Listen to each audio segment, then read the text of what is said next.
Okay, so we all know that a calorie deficit is needed to lose fat, but what if we want to optimize how we look? What if we want to get that lean, sexy look that most of us are trying to go for?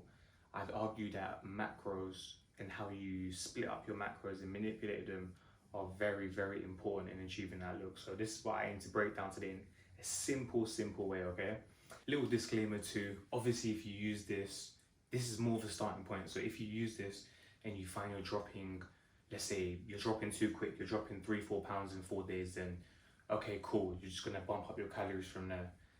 Vice versa, if you're not dropping weight and it's been a week or so, then you're gonna have to decrease the calories. And keep in mind, I know what you're thinking, people start at different body fats and some people have higher body fat percentages and whatever, but this is just gonna be a starting point, okay? So let's say, for example, we got 180 pounds male, we're gonna times it by 15, and then we get 2,700 calories. This is how we're gonna break it down.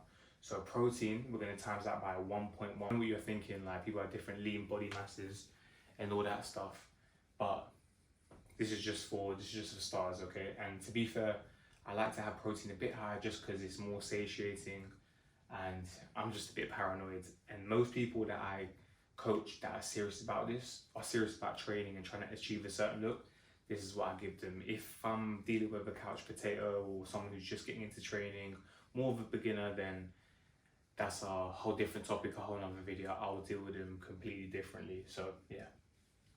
So protein 1.1 times 180, we get 198 grams. Then we're just gonna times that by 4 because for every gram of protein, there's 4 calories. So 4 calories, we get 792, okay?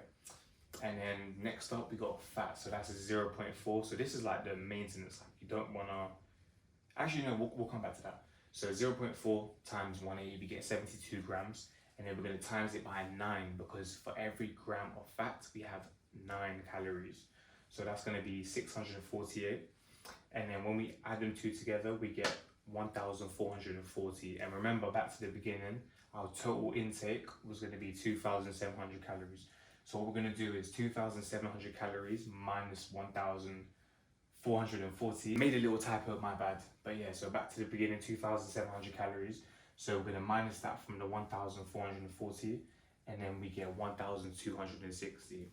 So the carbs is gonna be the difference. So we do 1,260 divided by 4, as for every gram of carbohydrates, we have 4 calories. So we get 315 grams of carbohydrates.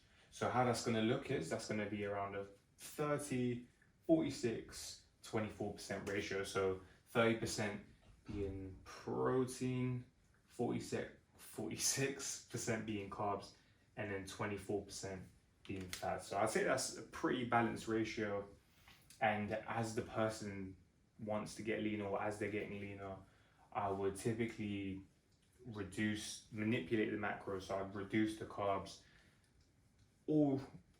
reduce the carbs and reduce the fats, and then pick up the protein. So it might even end up, for the most part, it'll pretty much end up as like a 40-40-20 split. And I don't really like going below 20% for males just because of hormonal reasons, could get a bit tricky in that department. But yeah, so that's for men. And then I want to come down to women too. So this second part is going to be for women. So I don't like to go as aggressive as 15. So I like to go for 12 as like a starting point. So let's say we got a 110 pound female. We're going to times it by 12. We get 1,320 calories. And then from here, protein, once again, not as aggressive, about a pound. We're going to go, so obviously a pound from 110 is 110 grams. We're going to times that by 4, so we get 440 calories. And then fat, same thing, 0.4. I find females kind of react better to fat than men. So yeah, anyways, so from 0.4 times 110, we get 44 grams. And remember, fat for every gram is 9 calories. So we have 396. Add the two together, we get 836. Then we're going to subtract that from the total sum of calories. And then what is left is 484. So the carb difference, we have 484 calories divided by 4 That's going to give us 121 grams of carbs. So yeah, like I said, guys, this is a starting point. Obviously, if you're aggressively losing fat, 3 pounds, 4 pounds in 4 days, then you might need to taper up your calories because you're just not eating enough.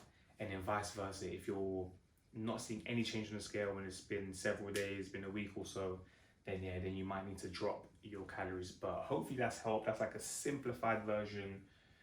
Keep in mind, this is going to be to optimize your results as you're trying to lose fat and build muscle, get that nice toned, lean, sexy look.